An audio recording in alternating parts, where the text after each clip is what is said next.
What it do, YouTube? LTD back with another video, and today I'm finna be checking out 10 planned WWE WrestleMania matches that didn't happen.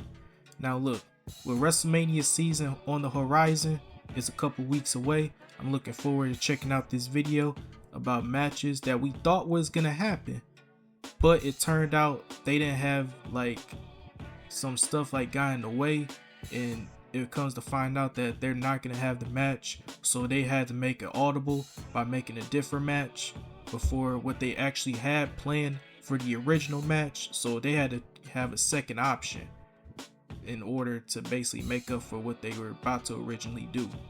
Like, for example, they could have had a Stone Cold versus Hulk Hogan, I believe, at WrestleMania 18, but the plans were changed, and instead Hulk Hogan had to face The Rock and Stone Cold had to face Razor Ramon, I believe. Yeah, I believe so. So yeah, we could probably think about the matches that we thought could have happened, but it really didn't happen in reality. So we're gonna check out this video. I already subscribed to his channel. Make sure y'all subscribe as well, and let's get started. And spectacle, and it has been since its 1985 inception. And because WrestleMania is a grand spectacle, the event requires two things: marquee matches and long-term planning. And the two go hand in hand as major battles are penciled. Yeah, you need to like be ahead of time on planning a WrestleMania match, because you don't know what's gonna happen. So you gotta really stay on point with that about planning a match for the biggest stage. It could be like a couple months or even a year booking, like the John Cena and Rock booking. It was a year feud.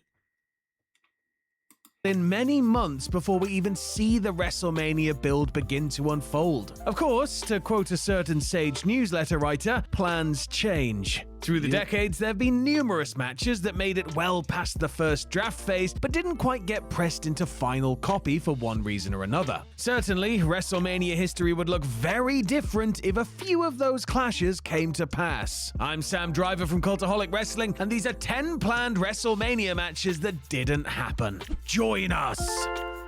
Number 10, Hulk Hogan versus Ted DiBiase at WrestleMania 4. For many, the ending to an uneven WrestleMania 4 is already perfect. Macho Man Randy Savage driving his flying elbow into a prone Ted DiBiase and pinning him to win the held-up WWF title. Savage's golden triumph is a picturesque moment in wrestling lore, but it wasn't the original plan. In fact, the intended 14-man tournament bracket displayed on WWF TV soon after had two matches rearranged, and there's a reason for that. The original tournament plan was to have treacherous DiBiase win the WWF title by defeating Hogan in the finals, reportedly via countout. The man responsible for plans changing was, of all people, the bloody Honky Tonk Man. Reigning as IC champion, Honky was supposed to lose the belt to Savage on the February 5th main event broadcast on NBC. Oh, really? However, Honky refused to lose in the manner WWF suggested, i.e. a one-sided squash, and he had leverage since he didn't have a written contract. Over a barrel, WWF let Honky retain and instead booked Savage to win the tournament so as to not have two heel singles champions. So on behalf of all Macho Man fans, thanks Honky! DraftKings Casino gave your spins an upgrade with new Flex Spins. Forget one game. Now you choose which slots to use spins on. Exclusively on DraftKings Casino. Premium. All players play for your daily share of 100 million Flex Spins to use on over 100 slots. President Trump needs more allies in Washington. That's why he endorsed Mike Rogers for U.S. Senate. You must vote for Mike Rogers. Rogers has Trump's complete and total endorsement. Mike Rogers for U.S. Senate. Number 9, Hulk Hogan versus Ric Flair at WrestleMania 8.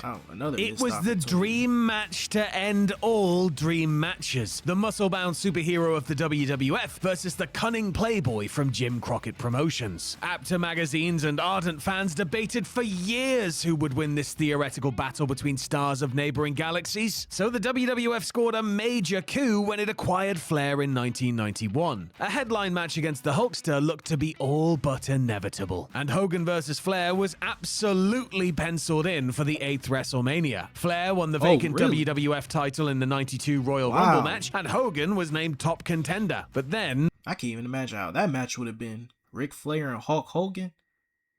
But there was some obvious reasons. Him and Ric Flair, they didn't have like the best relationship back then. So that's probably another reason why. But hey, only time knows. The WWF got cold feet for a number of reasons. One, house show bouts between Hogan and Flair brought in diminishing box office returns, and management felt that it was no longer suitable for filling the 60,000-seat Hoosier Dome. Then there was the whole thing where Hogan's name was tarnished by the recent steroid scandal, so he was on the outs with the WWF anyway. Flair pivoted off to feuding with Savage, while Hogan was moved into a quasi-farewell match against Sid Justice. Number 8, Bret Hart versus Shawn Michaels at WrestleMania 13. 1 year earlier, Michaels defeated Hart in overtime of a 60-minute Iron Man match at WrestleMania 12, culminating what was dubbed the Boyhood Dream. HBK won the WWF title in dramatic fashion from his fellow babyface star, commencing an extended period away from wrestling for the Hitman. During Bret's sabbatical, a loose plan came together for the follow-up Mania, Hart winning the title back, eventually leading to a rubber match down the line where Shawn would go over. As 1996 flipped to 1997, issues between Michaels and Hart became more pronounced. Once on friendlier terms. Yeah, HBK and Bret Hart, they hated each other back then. Like, they were like their worst enemies, like each other's worst enemies. Like, they did not fuck with each other at all. They put on great matches, though. They put their beef aside and gave us some great matches. But backstage, though, they were not the biggest fans of each other. Like, legit. And I'm glad they were able to reconcile and squash their beef. But back then, yeah, it was real bad between those two. Like, legit. Michaels had taken umbrage with Bret's new contract, as well as working comments Bret made about him in different media forums, was just generally feeling the pressure that a champion might feel during a long business slump. So Michaels told McMahon that he refused to put Bret over at WrestleMania. The plans were for Shawn to drop the belt before Mania, then put Bret over in a non-title encounter, which he apparently agreed to, until that whole knee injury lost smile thingy happened. With Shawn sidelined, Bret was issued Stone Cold in a submission match that, wouldn't you know it, changed. This was an iconic moment too. To be honest, we might have not gotten Bret Hart versus HBK part 2, but this moment right here will live in the history books. Stone Cold and Bret Hart's WrestleMania match, the whole double turn, so fucking great. So great. Wrestling forever. Number 7, Mick Foley versus Vince McMahon at WrestleMania X7. In a December 2000 angle, a power-crazy Vince, not that there's any other kind, let's be honest, spitefully fired Foley from his commissionership role. Over the months ahead, Vince continued his egotistical flexes, from demanding a divorce from Linda, having her committed to a sanitarium, and mistreating his new mistress, Trish Stratus. Arriving to put a stop to Vince's reign of terror was son Shane, years before his body became 78% sweat glands. While father and son went on to have a fun, overbooked classic on the most celebrated Mania ever, Shane was merely the second choice. The original plan was for Foley to stand across the ring from Vince, torturing his now ex-employer for all of his misdeeds. The match was penciled in, but Foley ended up having second thoughts about participating. Having been retired by Triple H the prior year, Foley didn't want to renege on the stipulation, despite doing so once for participation in WrestleMania 2000's main event. Foley later admitted that had he known he'd return a bunch of times later on, he'd have done the match. Instead, he simply refereed it. Number 6, Steve Austin versus Hollywood Hogan at WrestleMania X. I just said this earlier on in the video. We were this close to getting this match, but plans changed. He's finna explain it right now. 8. In a similar vein to Hogan vs. Flair, Hogan vs. Austin was a different sort of dream match. Hulk had been the WWF's ace during its golden age, while Stone Cold led the Attitude Blitz. The two captains of the WWF's defining eras squaring off would have been a hot ticket for sure, even if Hogan was pushing 50 and coming off an uninspired final few years in WCW. Instead of Hogan vs. Austin, fans were treated to Hogan vs. Rock, a more than suitable substitution that gained renown for the insane insane response that the Toronto Skydome crowd showered Hogan with. So why didn't Stone Cold square off with the NWO Kingpin? For years, rumors have persisted that one of the two, if not both, refused to lay down for the other. However, Jim Ross has claimed that Austin didn't feel he could have a good match with Hogan. Both men were in physical decline, and Austin, ever the perfectionist and coming off a few less than stellar performances, didn't see a path to quality working against Hulk. Austin instead worked with Scott Hall and then walked out of WWE months later amid numerous issues. Hey, at least they gave us an iconic stunner. You know. Okay, so to recap. God damn. We gave away over $1 Yes, I million know, get in YouTube fan cash premium, I last get December it. alone. Sorry, friend. At Fanatics Casino, the house always rewards. This is gonna take. Big news, Hurry America. up, please. Wegovy now comes in a Got a pill. video to Showing watch. those with Let me obesity skip. can lose weight and Skip. Number 5, Hulk Hogan versus The Big Show at WrestleMania 23.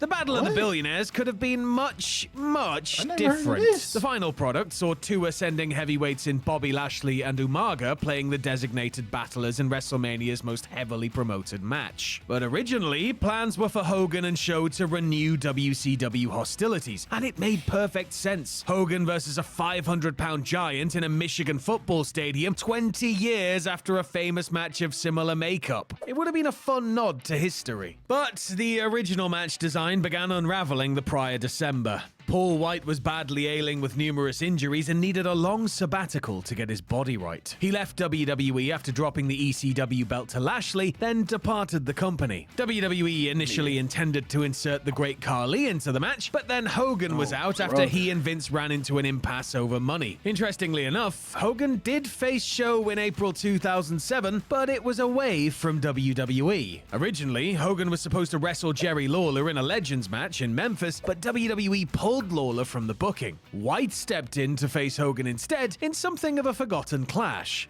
Number 4, Chris Jericho versus Mickey. Man, thank God that match didn't happen. That match probably would have been awful. Just awful. Hulk Hogan passed his prime in the Big Show, even though he was okay in the ring, but he wasn't like HBK or Bret Hart. That match probably would have been mediocre as fuck. Thank God it didn't happen. Rourke at WrestleMania 25.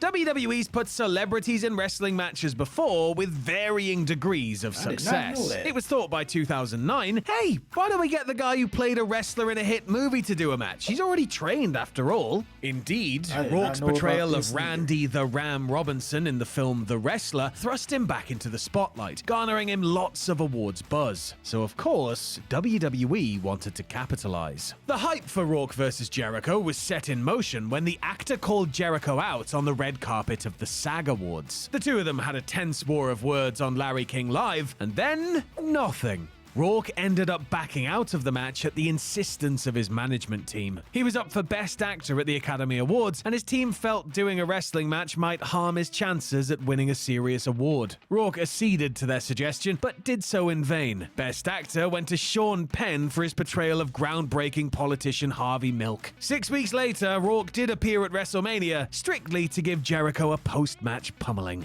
Number 3, The Undertaker versus Sting at WrestleMania. This match right here, man, we should have gotten this fucking match. This was a match in the making. Sting versus The Undertaker, we should have gotten this multiple times. This was such a big missed opportunity right here. Big missed opportunity. You know how many times we could have gotten this match? Probably not later on in their careers, obviously, but probably like in the early 2000s, where I believe Sting could have had a chance to come to the WWE, but plans didn't work out, so he went to TNA, I believe. But I wish this match would have happened, man. Damn.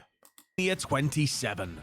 No two wrestlers have ever done more with a macabre aesthetic in the modern age than the Phenom and the Icon. The Undertaker was synonymous with WWE, having entrenched himself as a living legend over the prior 2 decades, owed to his sheer presence and some evolutionary character work. Sting, meanwhile, had never performed for WWE, viewed as the biggest star to never set foot in the promotion's rings. Sting had been with TNA for the preceding 5 years, and his contract was due to lapse. WWE reached out with an offer to work with Undertaker at WrestleMania and receive a Hall of Fame induction. Sting was very close to signing the dotted line, but at the 11th hour, he had second thoughts. Sting's years-long point of contention was how WWE misused WCW stars that weren't Federation originals, and before finalizing the contract, that thought reared itself once more. So he turned WWE down, rejoining TNA that February. 4 years later, Sting did breach the WWE perimeter to work WrestleMania for what turned out to be an extremely lame match with Triple H. Sting should have won this match. Sting should have won this match. There was no reason for Triple H to win this match on Sting's first WWE match, his WrestleMania debut. He shouldn't have lost this match. This was so stupid. That made zero sense, and surprise, it felt like it was WWE burying an already long dead WCW. Number 2, The Rock vs. Brock Lesnar at WrestleMania 30.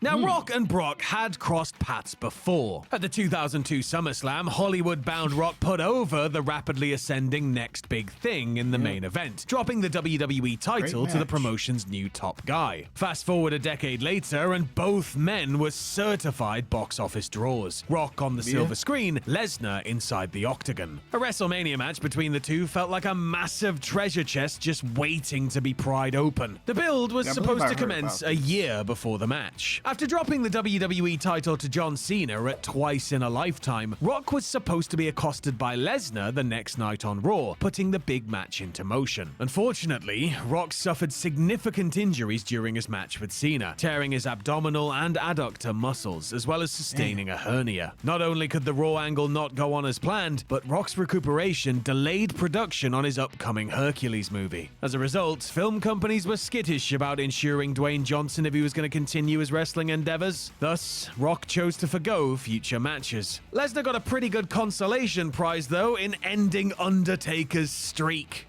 And number 1, even though he should have ended the streak. But, yeah, man. Like I said earlier, some plans might not go through. Either a significant injury or other wrestlers just busy with other stuff. That means they're going to have a second option. They're going to have a backup plan. And they did have a backup plan with Brock and Undertaker. Good match, even though I didn't like the outcome. Brock should have never ended his streak in the first place. I still am not on board on that. CM Punk versus Triple H at WrestleMania 30. Heard about this right here. On the one hand, if CM Punk never walks out of WWE in 2014, and if not for a very, very vocal crowd, we'd probably never get Daniel Bryan pulling off the so-termed Miracle on Bourbon Street. If Punk sticks around, WrestleMania 30 is a very different show, complete with him taking on the head man of the on-screen authority. Reportedly, Punk would have gone over, righting an egregious wrong from 2011. But Punk was in no place to care about getting a win back. A life-threatening staph infection that had yet to be diagnosed, and general lousy morale brought tensions to a head the day after the ill-received Royal Rumble. Punk met with Triple H and Vince earlier in the afternoon, expressed his complete dissatisfaction with everything, and subsequently walked out. Punk claims that when Triple H tried to sell him on their WrestleMania match, Punk responded, "With all due respect, I do not need to wrestle you. You need to wrestle me. I do not want to wrestle you." Fast forward a decade, and now the two are the bestest of friends. Oh. Yeah. But yeah, man, this was an interesting video. I'm gonna go ahead and give this video a like. Where's it at? Yeah, this was a solid video, like for real. There was a lot of great matches that we could have gotten. Even though some of these matches probably wouldn't have been as good, like the Big Show and Hulk Hogan match. Yeah, I couldn't even imagine how that match would have been. But yeah, man, we were this close of having CM Punk versus Triple H, and that's kind of crazy. That if CM Punk never walks out of WWE, we probably wouldn't have the iconic Daniel Bryan moment. The Yes movement probably wouldn't have existed if CM Punk would have stayed. And to be honest, WrestleMania 30 probably could have been an even worse show if none of this would have happened. Because I believe if CM Punk would have stayed, like he said, he was about to go one-on-one with Triple H. And that means we didn't get to see Daniel Bryan versus Triple H. I believe Daniel Bryan was supposed to wrestle Sheamus, I believe. Yeah, I believe so. And then that means it was supposed to be Batista versus Randy Orton one-on-one for the world title. So if all that would have occurred, WrestleMania 30 probably would have been a huge letdown. So CM Punk walking out of WWE changed the whole scene of what was gonna happen. So like I said, one thing can change a whole show. And this was a prime example. And obviously Triple H beating CM Punk all those years ago at like Night of Champions, that was so stupid. Triple H did not need that win. That was so dumb. Punk should have won that match without question. And I can understand Punk's frustration. He should have won that match. That's why he showed some type of resilient towards Triple H and Vince for Triple H not putting him over. Yeah, Punk had a lot of resentment for Triple H for not putting him over at Night of Champions. And I couldn't agree with him more. Triple H had no business winning that match. He was basically semi-retired. He had no business winning it. And then they tried to have like a rematch. This time Punk wins. And Punk feel like he should have been like at the top of the card. He should have been competing for the world title. He's supposed to have been main event WrestleMania. But it didn't happen. And plus, he had, like he said, he had like a couple injuries. So Punk had enough and he walked out. But hey, I'm glad they're on good terms right now. But back then, Triple H and CM Punk, they were not the best of friends. Like at all. But comment down below what y'all think about this video. Make sure y'all like and subscribe to my channel. This your boy LTD signing out. Peace.